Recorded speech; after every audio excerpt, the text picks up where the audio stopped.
Hi, I'm Dr. Blake Wu. I'm the owner operator of the Sports Pod. I am a sports medicine chiropractor that has been practicing for over 15 years, and I specialize in athlete injuries. Hi, my name is Coach Eric Rosenstock, and I have been a strength conditioning coach for over 15 years. My focus has been in CrossFit and Olympic weightlifting and getting people moving better. And this is SPCAST with Dr. Blake Wu and Eric Rosenstock, humans fixing humans. First things first, L'chaim and Mazel. Mazel. Is it Mazel or is it Mazel Mazel tov. Tov? Mazel tov.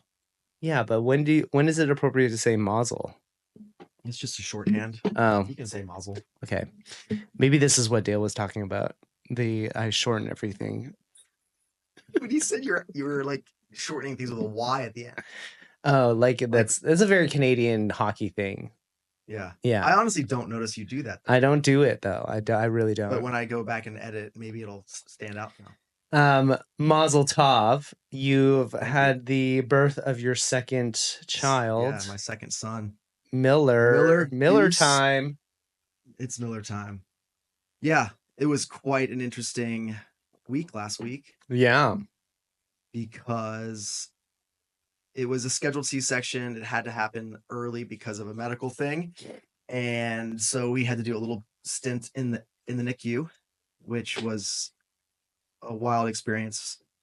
It's really incredible what our medical community can do now with premature babies. Yeah.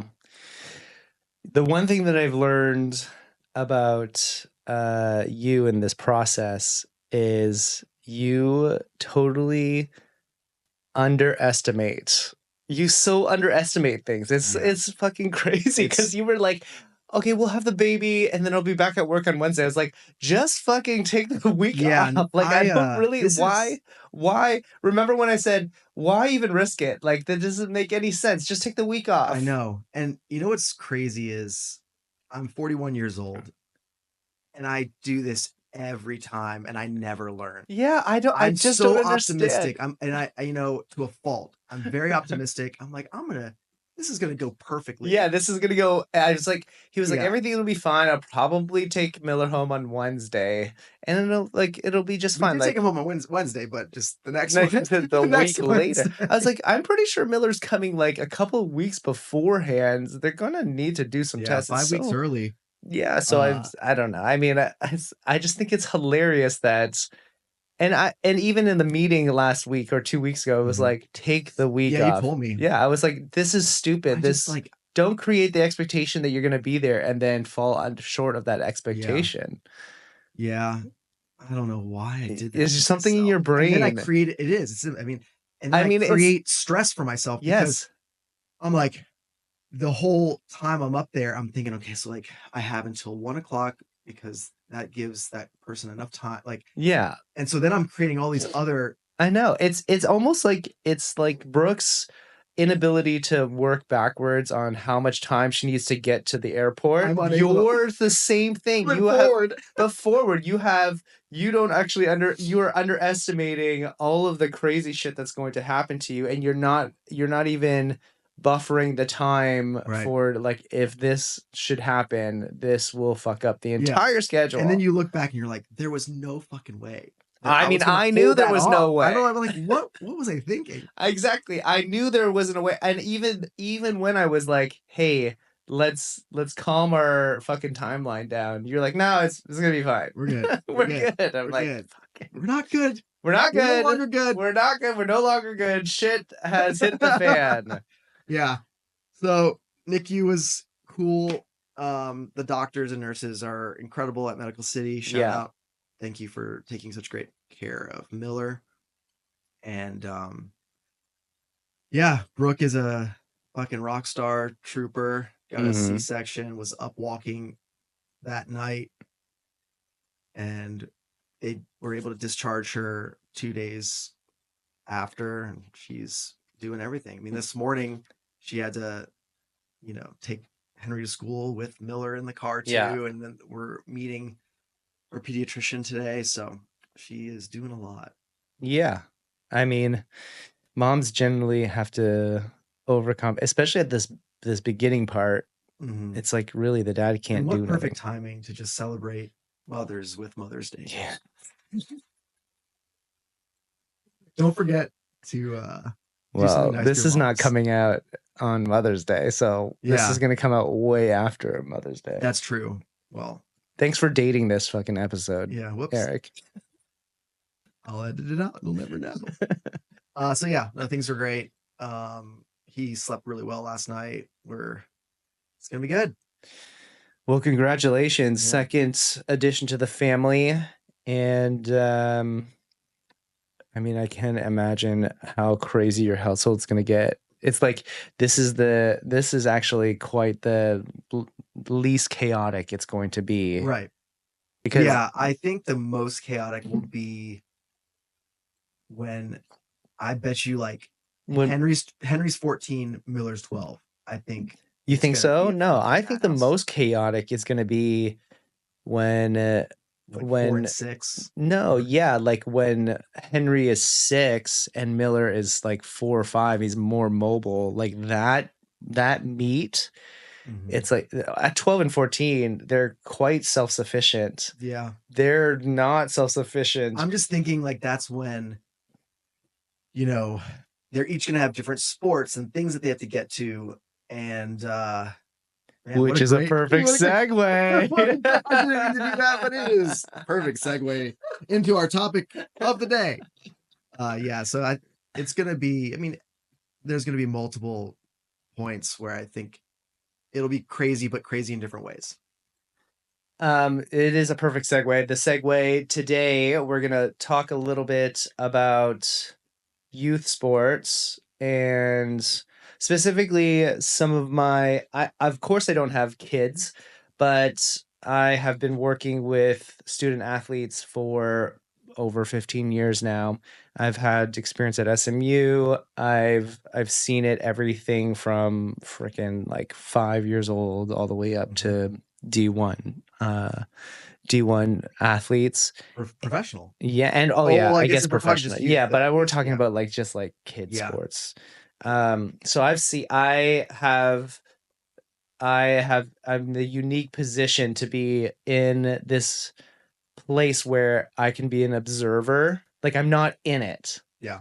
The issue is when you're in the bottle, you can't read the label, and parents and coaches and student athletes, they're all in the bottle and they can't see how complicated and in a lot of times very toxic this relationship between parents, student athlete, and coaches, and just the absolute passion. I wouldn't say it is passion, but it's also you're crazy.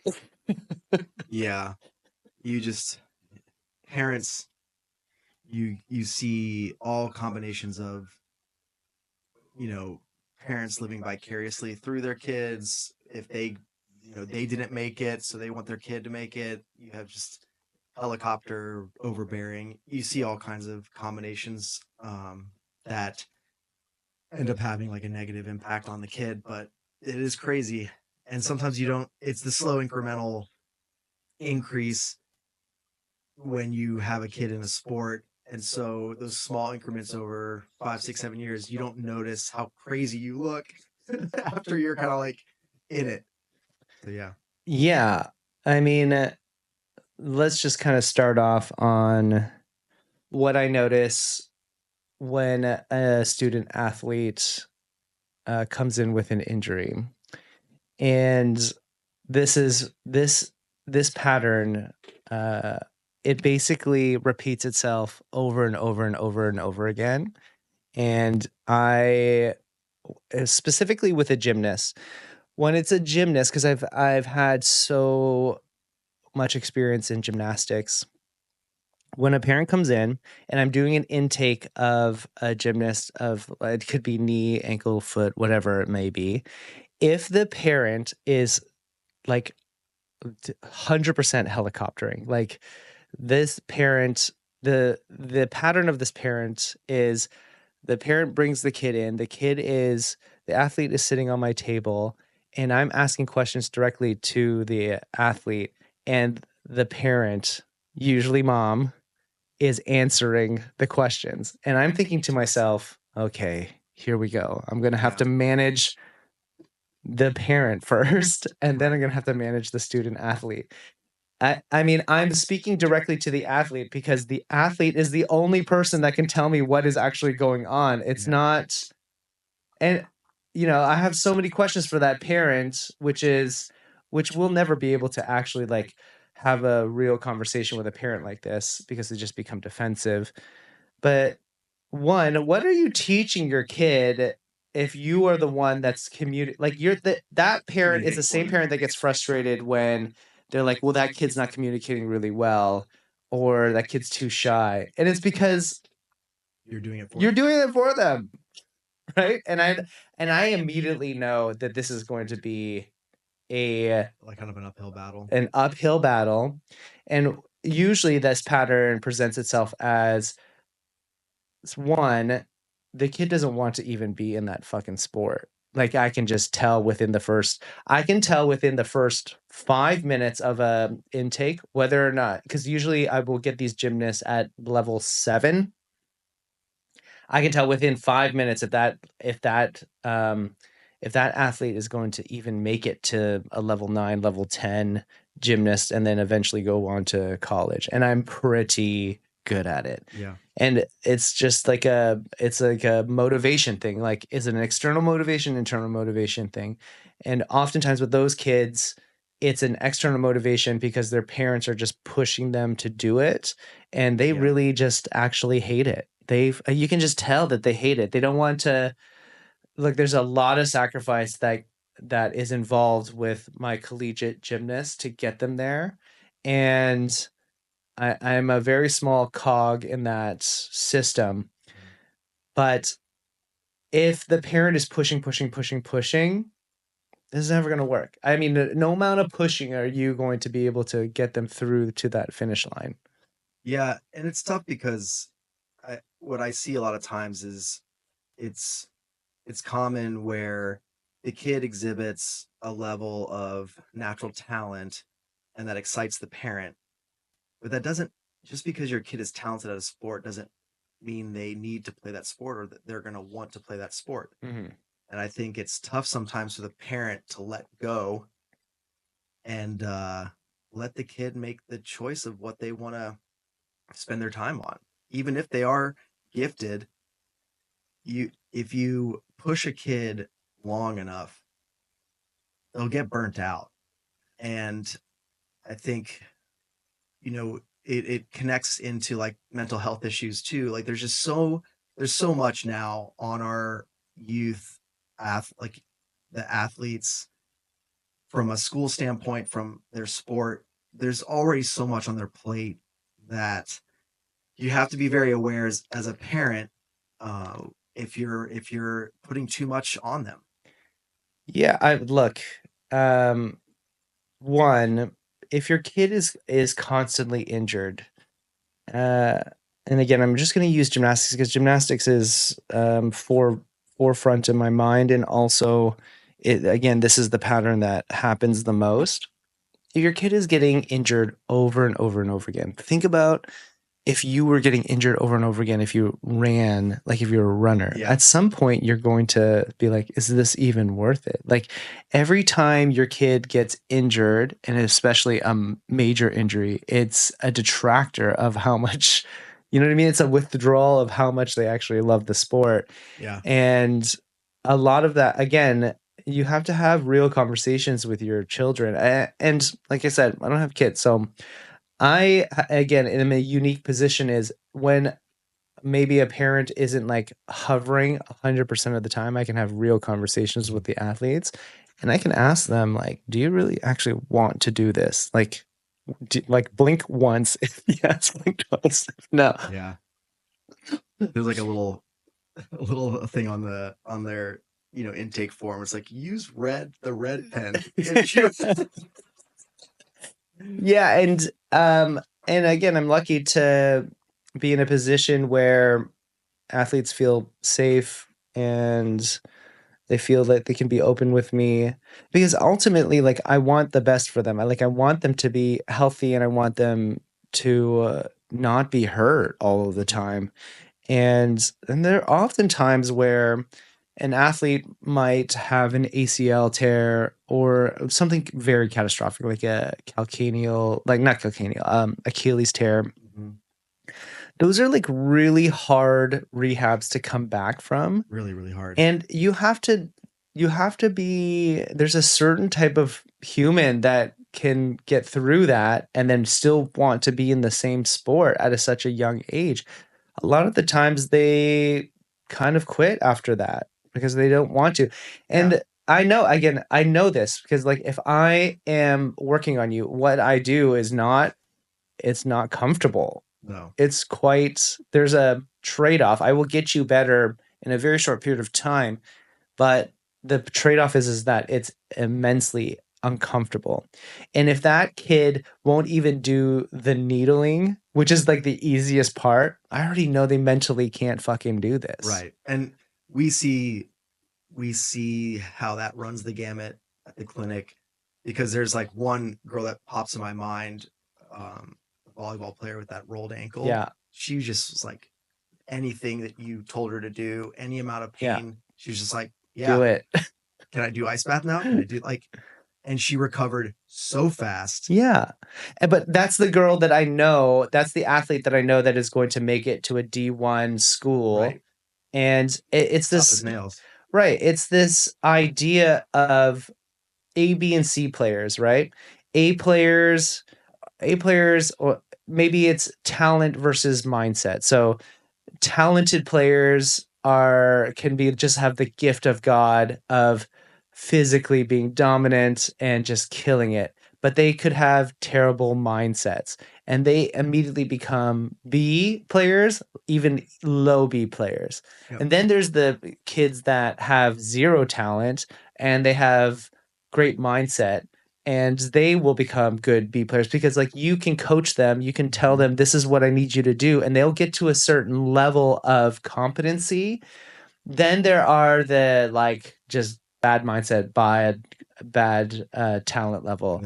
But I would take and any coach out there will tell you, I will take the mindset player over the talent player, because the mindset player is going to, one, be grateful, two, they're going to work fucking hard. Yeah. They're going to work hard every single day to get to that next level. And what I've noticed is there are very few mindset players with okay talent versus like talented players. Mm-hmm. I mean, it's more common that you'll see that the best players are the talented plus mindset. Like, right. That's the Kobe Bryant of, those are the Michael generational Jordans. talents. Like, you don't see that when you get both, it's rare, but they stand out. Yeah, I mean, when in professional sports they're like, this is a generational, it's because they are talented and they have sickening work ethic and they have sickening mindset, and that combination of athlete will lead to great success. But what I'm noticing in this generation of kids is becoming a little bit more apathetic, and honestly, it's not, it's just like, it's never really the kid's fault. It's usually the parents. It's putting them on a pedestal immediately, and then when other people come in contact with that athlete, coaches or therapists like me or whatever, people in the cog, they're like, this kid is kind of an asshole. This kid kind of sucks. Yeah. And I see also this trend of, like, I call it like toxic positivity, where your people are afraid to be more realistic and honest about where a kid's talent is. And so they overestimate their ability. Yeah. And then what ends up happening is, once they start to realize after a pattern of events that they're not necessarily as good as they thought they were or they had been built up to be, then that's very tough on the mind. because you're trying to reconcile, like, well, everyone always, my parents always said, like, this, and my coaches are like, yeah, you're doing great. And it's just, we need to be more honest in youth sports about where they are and what their trajectory really looks like, so that they can decide what they want to do. And you don't want to hold kids back, because they can always surprise you. But I also, as a coach, I think it's more detrimental to, you're not, it's not like you're lying to them, but I think it's more detrimental to not be realistic about their potential, and then they have to find that out on their own, and then that they're like, well, that doesn't line up with what I keep being told, because that's just tougher on the mind. Like, it's where it's like jarring, right? When they're like, well, actually, I'm like not as good as I thought I was. Yeah, I mean, I think it begs to the other question, which is, why are your kids in sports? Yeah. And I think as parents, it's really important that you become crystal clear as to why you are putting your kids in sports. I will, my opinion on this is just an opinion, and it's going to differ from every family and every unit of student athlete out there. But at the end of the day, like, what are we trying to do with sports? I think for me, if I had kids, one, I would want to instill with them the love of fitness, the love of using their bodies, having control of their bodies, right? I mean, think about how many humans out there that, I don't want to say that are not unathletic, but they're just like, they can't even run. Like, we've gotten to a place where people can't even run correctly, or they don't think that they could go to the gym, or we have an epidemic of obesity, we have an epidemic of diabetes, we have an epidemic of X, Y, and Z, all of which can be solved by And those are just the exercise. physical things. We also have an epidemic of depression and mental health issues, which we know are positively impacted by fitness. When people work out, you are less likely to be depressed. Yeah, I mean, there's no study that says, oh, if you exercise on a regular basis consistently, it's bad for you. There's no study in the world that says that. Right. And so, it goes to say it's important to instill you, and you start it early. Yeah. And you start it by not pushing them into it. You start by doing it yourself as a parent, because monkey see, monkey do. Right.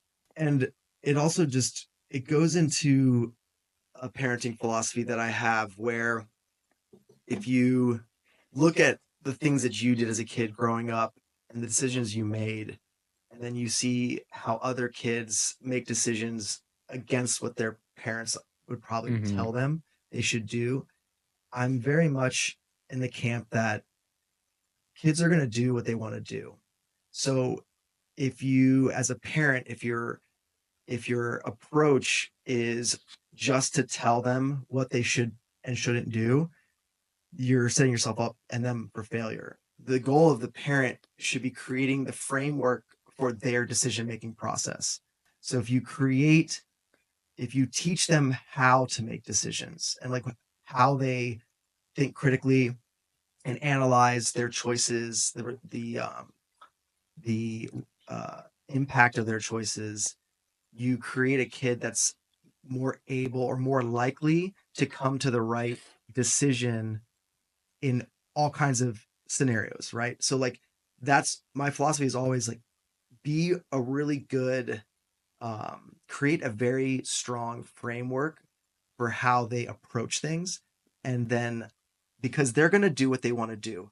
So if you help them there, they are more likely to make smart choices. I mean, again, don't really have a lot of skin in this game because I don't have kids, but grew up in a time frame or a time generation where, when I look back in life and I look at the kids that had parents that were like you absolutely can't have sugar. You absolutely need to be studying. You need to, you absolutely can't drink. It's the second that they had any type of freedom, they'd fucking go the complete opposite it's the ways. rebellion. Yeah, it's a complete rebellion. And then when they go to college, they're like flunking out of school and they're getting kicked out because they're drinking, and they fucking gain like 20 pounds because all they're doing is eating sugar. It's like, we always joke about like, oh yeah, I'm just going to use reverse psychology, but like that's why reverse psychology works. Yeah. But yeah, going back to the main point, which is the first thing is just, instilling a lifelong love for fitness, for health, for being able to use their bodies. This is the gift that keeps on giving, and that's the gift that will keep them mentally healthy and physically healthy over a very long lifespan. Yeah, you're building confidence, resiliency, all of those aspects through sport. And then the second thing is mindset. Okay, I'm going to go a little bit off on a tangent here, but oftentimes I will be in an appointment with a athlete, and the parent is throwing the coach under the bus. I'm thinking to myself, well, okay, one, if the parent is throwing that coach under the bus, it's only a matter of time until they throw me under the bus, because that's just like anybody that is in contact with your kid is going to have the parent is viewing it as like, if you don't do it exactly the way that I want you to do it, then you're an enemy, and then you become a target. And the issue with that is like, what the fuck are you teaching your kids? You're undermining. Right, you're undermining authority. It's the same, like, you're like, that same child is going to be like, well, I don't need to listen to this teacher. I'm not going to need to listen to a police officer. I'm not going to. Right. The wrong pattern. Yeah. And you're like, what are you accomplishing by like airing out your grievances about the coach? First of all, let's give it a second here, and like, let's reset the context here. Oftentimes, let's just say it's like a rec, or not even like it's in between competitive soccer coach. It's most likely a parent just like you, and then they're volunteering their time to coach your kids. Mm-hmm. And you're going to come out and say, okay, because your kid doesn't get enough playing time, your first reaction is going to be throw the coach under the bus. What are you teaching your kids? Yeah, and it's even in situations where the parent is right about something the coach isn't doing, it's not, none of those coaching decisions are going to have a big enough impact on the trajectory of that kid if they're talented. So it doesn't matter. Okay, so the way that I look at this is like, what a perfect opportunity to reframe it for your kids, so that when they do come to a situation in real life in their 20s where they might have a boss that isn't not necessarily treating them, or they might feel like they're doing X amount of work but they're not being recognized for that work, to reframe and be like, I can work harder. I can work on, these are the things that I can control. And if I X, Y, and Z, then I'll eventually get to this place. But the same parent that wants to bitch about how this generation is apathetic, or this generation is like, well, they can't take any cues, or they're not coached, or in the workplace. Yeah. This like right now, the stat of the people that are getting fired the most are this generation, the 20-year-olds to 28 years old, because there's a clash between. It's never their fault. They never view anything that they do as their fault. Yeah, because they're just victims. They're just victims. It's victim mentality. But that doesn't get, that's not innate. That gets learned.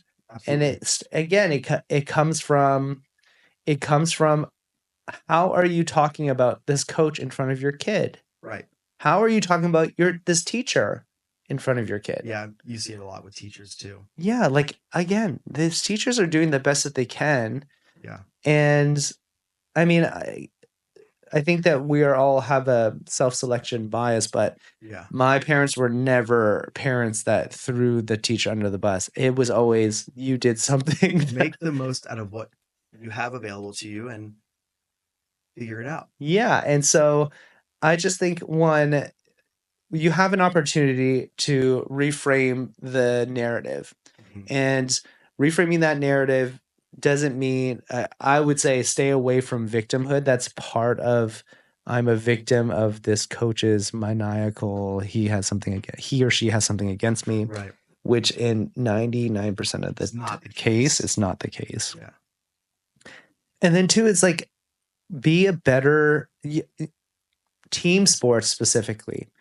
It's a great opportunity for your kids to learn how to be coachable, to learn how to be in a team, to learn how to cooperate and collaborate Work with within the other, system. Yeah. within a system with other people. And it teaches them but first, to be a good leader, you have to be a good follower. And you don't just immediately you don't put your kid into a situation where they're just leading immediately. Right. You let them learn. You let them go through the paces, years and years and years of being on a team and listening to coaches and being coachable, which goes back to what we were saying at the beginning of the podcast, which is a good mindset with medium talent is going to be an A player every single time. Every single time. That mindset, every coach at a Div 1 program is looking for they're looking for mindset. They're looking for, are they going to fit the culture? Yeah, they're looking for, when you hear it in like professional sports, like a coach will, or a reporter will refer to him as like, he's a really good locker room guy. Yeah. You know, like you want those people because they're the glue that holds everything else together, and you elevate everyone else around you. Yeah. And look, this is an unpopular opinion, and this is more regional, but in Dallas, the Mavericks traded away Luka. And Nico got a lot of flack for it. He's still getting a lot of flack for it. I don't think as much now because the Lakers got bounced out of the playoffs. But we don't know what was going on behind closed doors. Right. And if Luka is a generational talent, but if his mindset, if the team was like, look, we need you to be a better leader, we need you to exercise more, we need you to lose the 50 pounds, blah, blah, blah. And he wasn't doing it. And it's been what? How long was he on the Mavs? 5 years? Yeah, he'd been there for about 7 or 8 years. Really? Yeah. He was drafted really young. And if he just didn't get it, I get why Nico did what he did. Yeah, they might have felt like they had a large enough sample size of the same pattern through him that they felt like it wasn't something that he was going to change. And if he does change it, it'll be short term. And I think when people get like that slap in the face, like when he got traded, I'm sure he went to the Lakers and worked his fucking ass off because he was like, I'm going to show you. But for a short period of time, it fades. Like that, the anger and the things that will drive you to like, will dissipate. It'll start to, and you'll just fall back on what you and again, do. And I wonder if that will happen there. I challenge anybody out there outside of the Mannings, like what parent, like heavily involved parent into a sport has made their kids or their athletes better. Like look what happened to Dion and Schroeder. Schroeder was supposed to be a top 5 pick. What's his name? Or Shador. I'm sorry, not Schroeder. Schroeder? Where did I don't know, but I knew what you meant. I was like, Schroeder. That is a cool name, though. Schroeder. Schrodinger's cat? I don't know. Shador was meant to be a top 5. He meant to be a top 5 pick, and he went down to the 3rd round. I mean, the Pope got selected quicker than Shador did.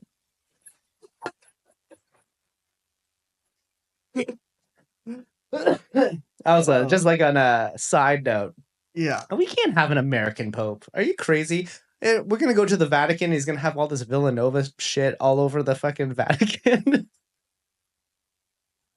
Do you think he's You gonna feel like a have like bracket a this year? in his office? Do you think he'll have like a Villanova jersey? Oh yeah, He'll come in with a pumpkin spice latte.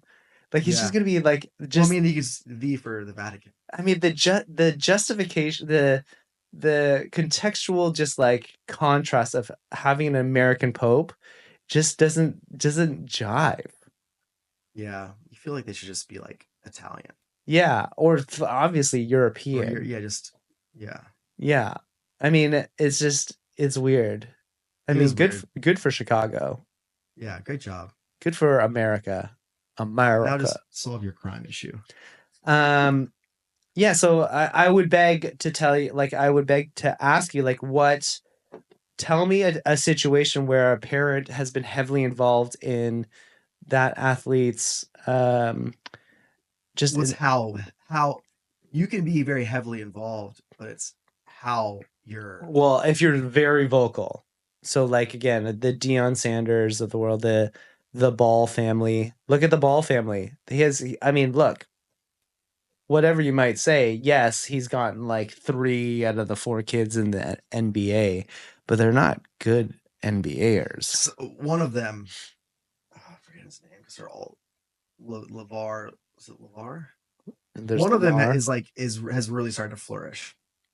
I just you make a good point. I mean, it's there's like on one hand like a sports family that has seen high level success, but again, you can see why that those families did such a good job because if you just look at how the parent handles the media, if you look at how the parent handles adversity, you can see that pattern work into their kids. Like if you've never seen the like A Football Life about the Mannings, Yeah. it's an awesome documentary.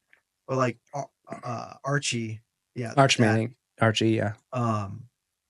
He just such a badass. Like just got beat to shit in New Orleans and just kept going. And I mean, he was a role model for overcoming adversity and just figuring it out even if the cards are stacked against you. And then their kids, you know, you have Peyton and Eli. And now And now you have Arch Manning at UT. At UT.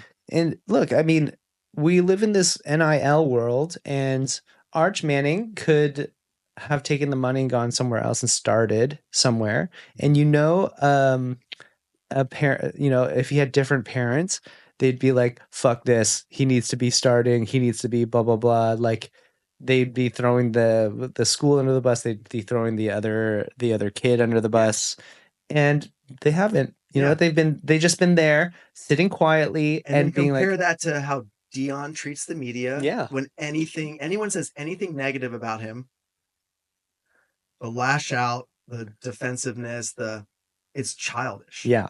And so, shocker, you see the same pattern of behavior in the kid because he watched how his dad. Yeah. And so it's a good, we should be trying to put kids in sports because we want to teach them good core values of teamwork, leadership, being able to work on a team, being collaborative, and then being like resilient, right? There's lots of this, sports is a breeding ground for resiliency because you're not going to win every single game. Correct. And it's not how you win games, it is how you respond, how you to lose to games. And I think we lose sight of that. We lose sight of those very important lessons in sport. And it's, that I would argue that individual sports for learning resiliency is even a greater lesson. Right. A greater teacher.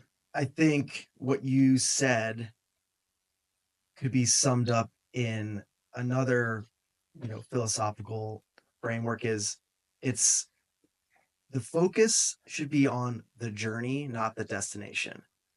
And so if you teach your kid how to use the journey through their time through sports in their middle school, high school, college, if you make that their focus instead of some end point that you've decided like that you want them to get to, if it's all about the destination and not about the journey through, then I think you set that kid up for failure, because then every point along the way is no longer something that you're trying to learn from. It's this is a setback from my destination. This is a setback. This is a detour from my destination. So everything is a detraction versus if you teach them from the very beginning, you're gonna run into this, and that's what we like. That's the purpose of this, is so that you can learn from these experiences to make you a better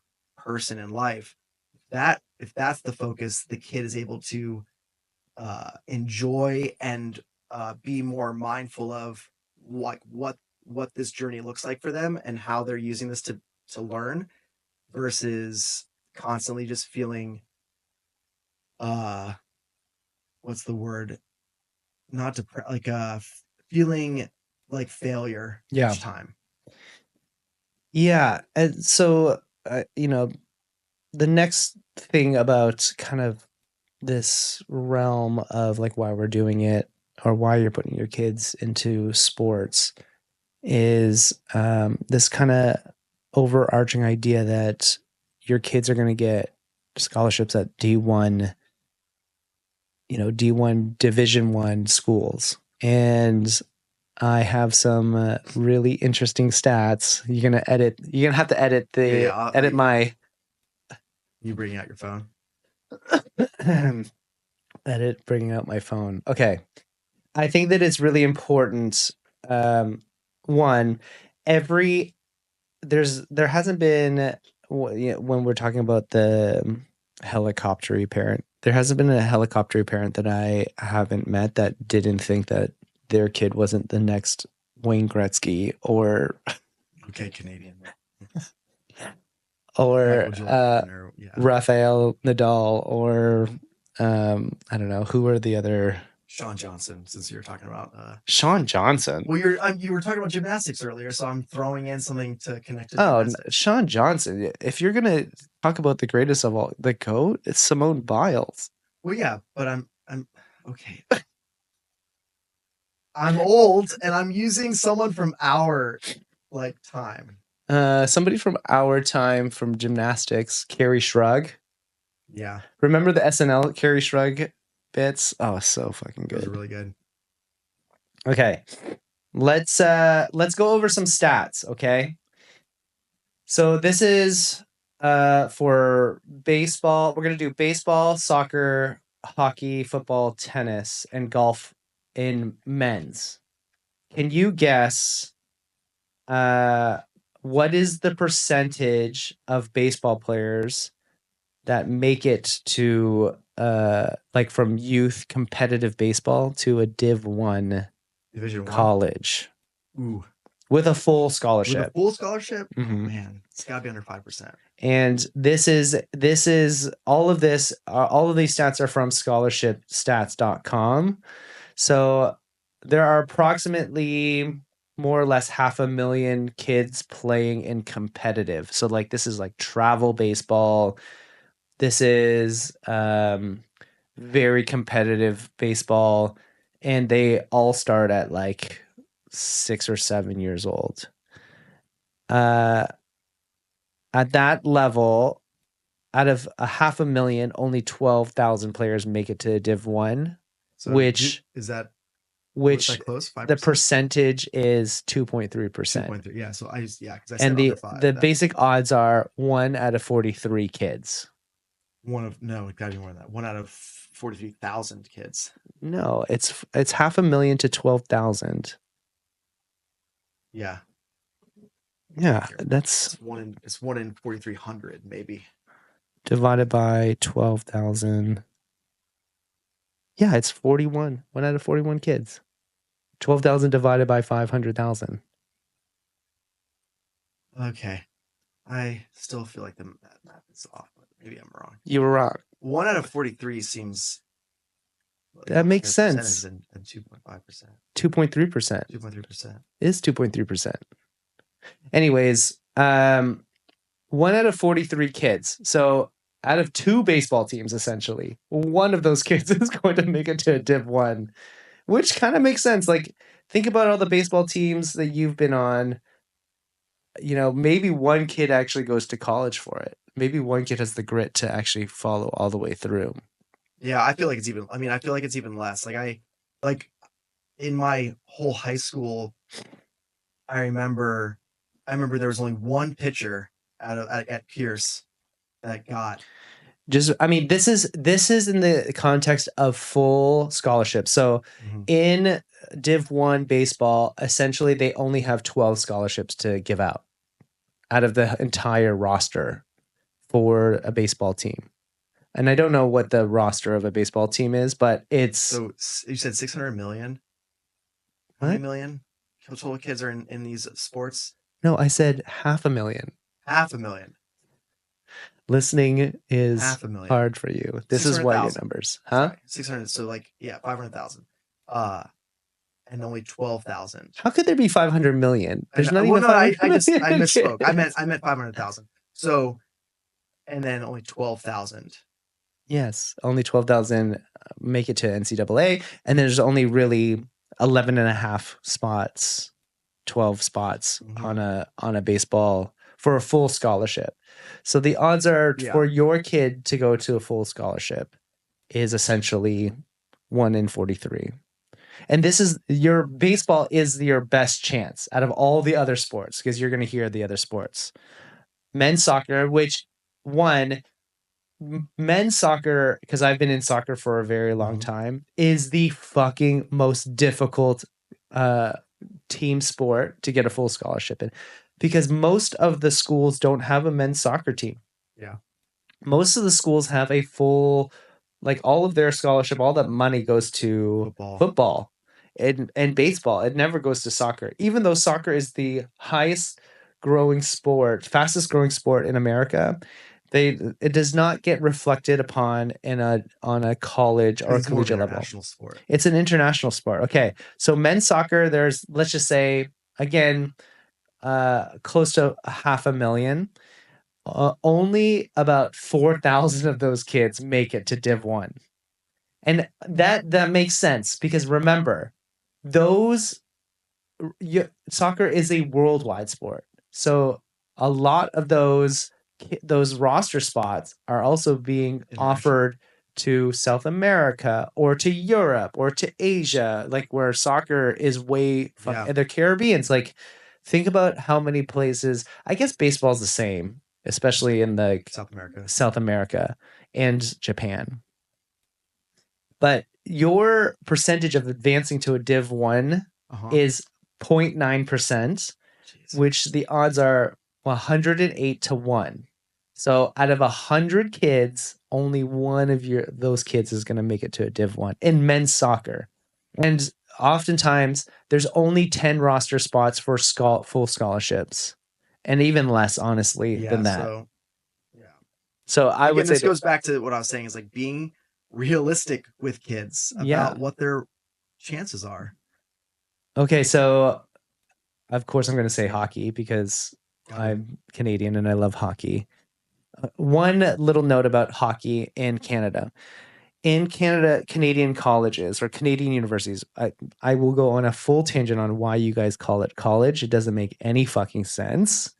It's the University of Texas, except you call it college. It doesn't make any sense. Anyways, in university in Canada, you don't get scholarships for sports. There's no such thing.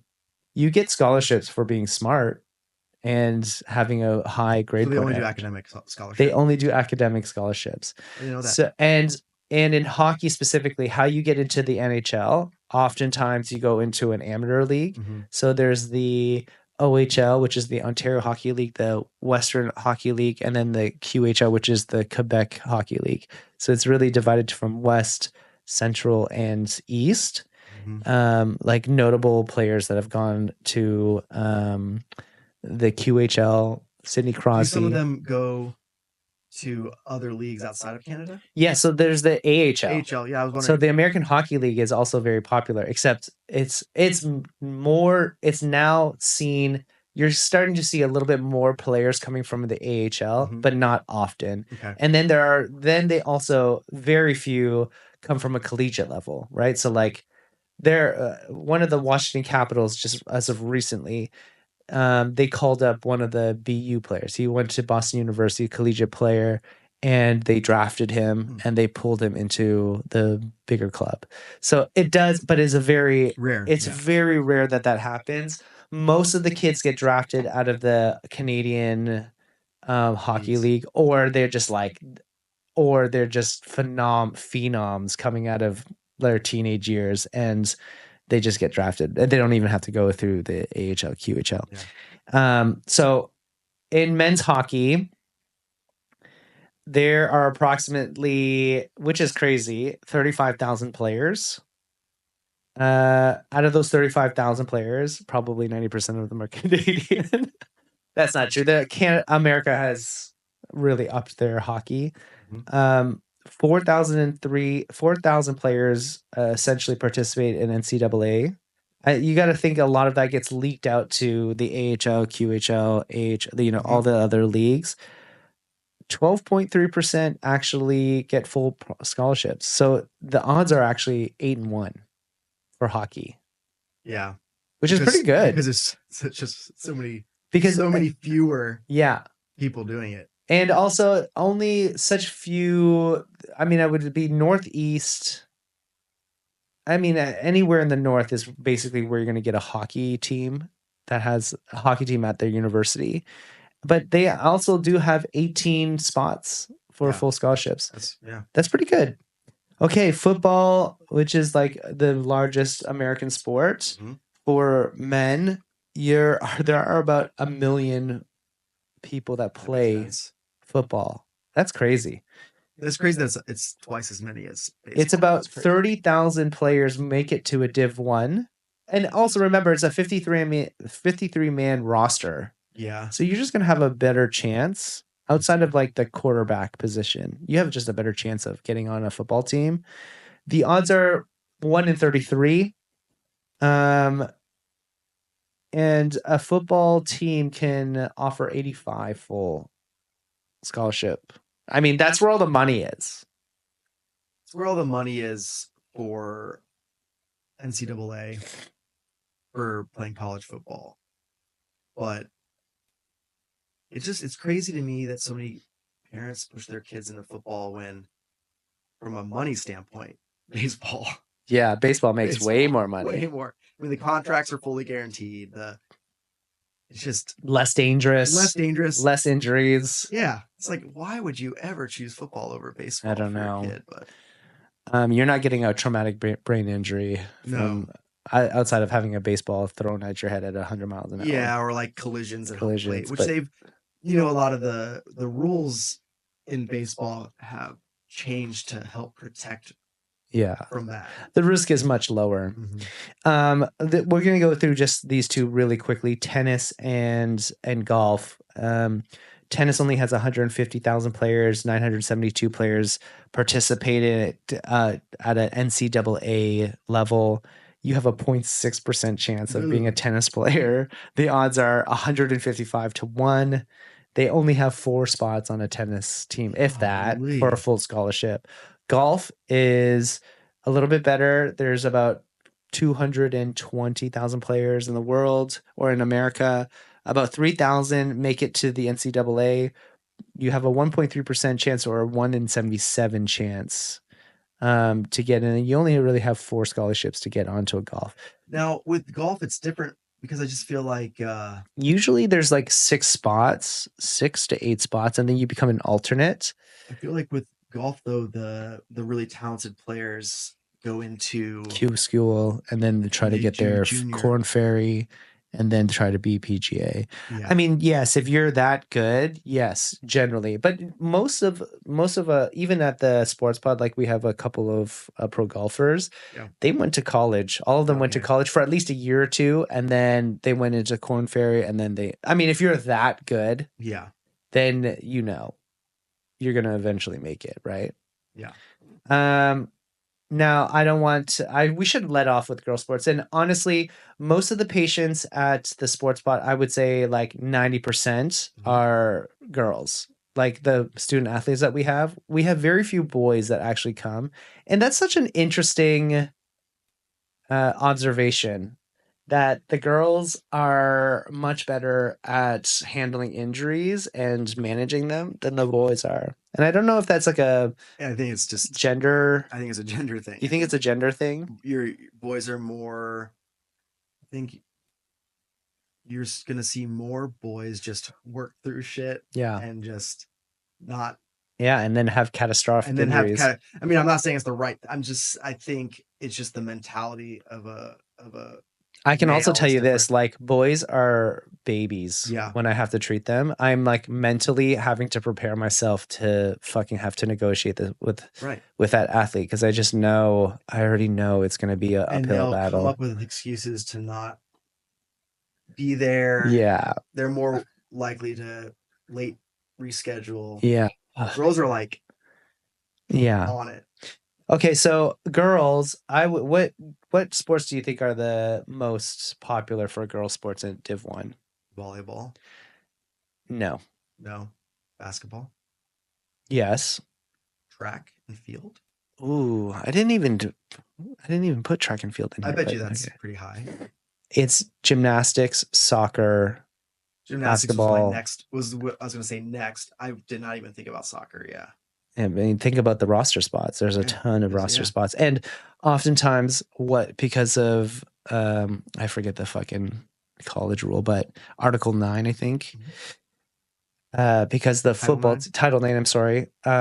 Because of football, generally most schools will double back for the girls sport as soccer, because that's like how the division of money goes. Okay, so we'll start with girls soccer. There's approximately 400,000 in girls soccer. I think that is low. No, I think that's low. I'm shocked. I thought the number would be lower. No, but that's cool. I think there's way more girls than 400,000. I think there's probably upwards of 600,000. There are about 10,000 that make it into a Div 1 position. The percentage is 2.4%. You're 1 out of 40 to get a full scholarship. Girls volleyball, there's about 460,000. About 5,000 make it to a Div 1 athlete. The percentage is 1.2. The odds are essentially 1 in 83. Eesh. Girls basketball, there's about 382,000. There are about 5,000 that make it into a Div 1 sports position. It's approximately 1.2%, which is the odds are 81 to 1. Golf, there's only 90,000. About 1,000 make it, 1,500 make it into a Div 1. You have a 1.5%. The odds are 1 in 66. Girls tennis, there's about 180. About 900 only make it. Yeah. That's a 0.5%. You have a 182 to 1 in tennis to make it into a Div 1 program. That's fucking nuts. Yeah, my cousin made it into a Div 1 program. Okay, so girls gymnastics, which I think this is very accurate. Approximately there are only 19,000 high school participants, which you're at a club level at this level, right? Yeah. There's no gymnastics team at a high school. Yeah. That means that 1,800 make it into a Div 1. There's generally 12 scholarships that they can give out. And oftentimes they give them out. Again, I know so much about this because I've just been in this industry for such a long time, in this space for a long time. And honestly, by the 10th or 11th grade, if you're really good, they've already got you locked down. That means that you have a 9% chance of getting into a Div 1 college, which the odds are 1 in 10. Yeah, it's pretty good. That's pretty good. Yeah. But that also, I feel like that is skewed because gymnastics, the difference between a level 7 and a level 10 gymnast is like. Yeah, but you're not. Yeah, I mean, look. So if you made it that far, you've made it that far, you're most likely going. If you're made it to like junior elite, you're going to a Div 1 college. You're getting a full scholarship. And I have like, yeah, I can think of like 20 girls off of the top of my head who've gotten full scholarships from it. Yeah. With that being said, like a lot of my biggest issue with that is I would say half of those girls have had to medically retire because every gymnast that I know, and they don't make it through the 4 years. There's actually, I only have maybe 2 or 3 that have actually made it through the entire 4 years of their college without medically retiring. A lot of CrossFit girls, at least when I was competing, if you want to call it that, in like the sports when I was younger, a lot of the CrossFit girls had gymnastics backgrounds, and every single one of the CrossFit girls that I coached had catastrophic back injuries. Yeah, or like shoulders or hips, or there's like a million, like real fucked up. Yeah. And had to medically retire. So it's like, it's a very, very tough sport on the body. Yeah, it's very tough. So the last point that I want to make is oftentimes, because parents are backing into these situations because they're like, look, we need this full scholarship. We can't afford for the kids to go into, we can't afford to just pay the 100 or whatever it is for, and let's just say SMU is probably one of the most expensive private schools. It's not a Div 1 school, but it's a private expensive school. So let's just say on average it's 80,000, and this is like high on the high end. It's 80 grand a year. And then so you're going in at what is that? 320 grand for your kids' education for the 4 years. And let's just round up to 400,000 with lodging and blah blah blah and all that jazz.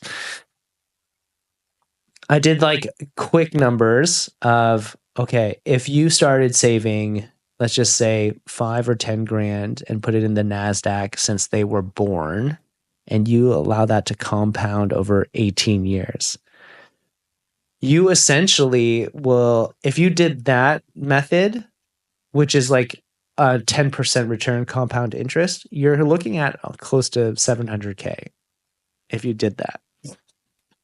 Yeah. Like, so our next podcast is about investment strategies. But yeah, I mean, the average lifetime cost on any of these sports, baseball, golf, hockey, I mean, some are going to be heavier on equipment, but you're close to putting like $500,000. No, you're close to putting like 150,000, but in a very short period of time. Okay. You're doing it. I misunderstood. You're putting in. So you generally, when costs start to really go up, like coaches and so on, like travel and all that. That money instead into. Yeah. So if you took the money, so let's just say you're putting in 150,000 from ages 8, 9 to 18. That's 10 years. So, and that's very conservative. That's about $15,000 a year on just the sport. And I think that that's actually low. Yeah, it's probably low. It's very low. If you extrapolate that over 20 years and you literally just put like $2,000, $3,000 a year into the NASDAQ, year over year, you're going to make 700K versus the chance of if you get your kid into a Div 1 sport, which we've just discussed how hard it was. Like, you essentially have the best shot you have is gymnastics, if you can medically even get there. I think that like we start getting into like confounding variables of like, okay, that's just like a raw number, but then there's so many other factors. There's so many other variables. What are the chances that you make it to level 10, and like, all, how many gymnasts at level 10 don't suffer a severe injury? Yeah. And so my whole thing is like the logic of parents being like, well, we can't afford it. Yes, you can, because you can be squirreling that money way into the NASDAQ, and you'd be making You'd make money. You would make money. You would make money. And you would cover both the undergraduate and graduate school if they and buy them a car and buy them a car and do whatever that you want. I mean, the financial component of sports is insane. And I bet you I get any soccer mom in here and they'll tell you that number is low. Or gymnast mom or dance mom or ballet mom or whatever. And you don't notice it because it's like $1,000 here, it just piles up. Yeah. So it doesn't feel like a lot when you're writing each individual check or swiping the card, but then when you look back over each year, you're like, holy shit, we put in. Yeah. And the other thing that drives me also nuts about this is like on average, just to say 15,000, parents aren't willing to even put 1% to 2% down on healthcare. It just makes no sense. I was like, sometimes decide to cut. Yeah, that's the cost they decide to cut is me for some reason, and I'm like, I'm trying to save your kid. You're everybody else is just trying to. You're increasing their success rate by. Yeah, I'm increasing their success rate by 100-fold, but I'm the one that you want to cut. Like that doesn't make zero sense to me. You want to insure your investment. I'm your insurance. We are your insurance. Like literally, we are your insurance. So there's a lot of parents that do get it, and then there's some parents that just don't get it. And not only are we, and what makes us unique is not only are we increasing, the resiliency of the athlete, so they're not getting hurt, like from the insurance side on that, but we're also like improving performance too. So like you're increasing their chances of like getting that spot. Yeah, it drives me completely nutsos. It doesn't make any sense to me. But yes, that does happen to us often. Mm-hmm. So hopefully this episode was enlightening. We could easily talk about this type of stuff for fucking 10 hours. Yeah, I think we covered certain aspects of like youth sport. I think it would be great to do like a part 2 and a part 3 where we go into the training side and the over specialization side. Like there's so many. Yeah, we didn't even touch today the overuse stuff. We didn't touch the injury stuff. We didn't touch the training stuff. Like when you should be actually starting to train or cross train. Phases of training.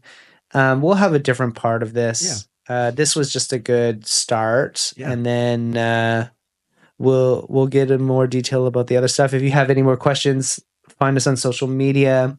If you haven't followed us yet, please follow us. And follow us on Spotify. Subscribe and follow. Yeah.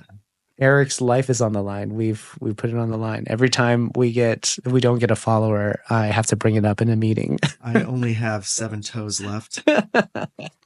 Chop them off. And thank you for listening. And this has been SPCAST.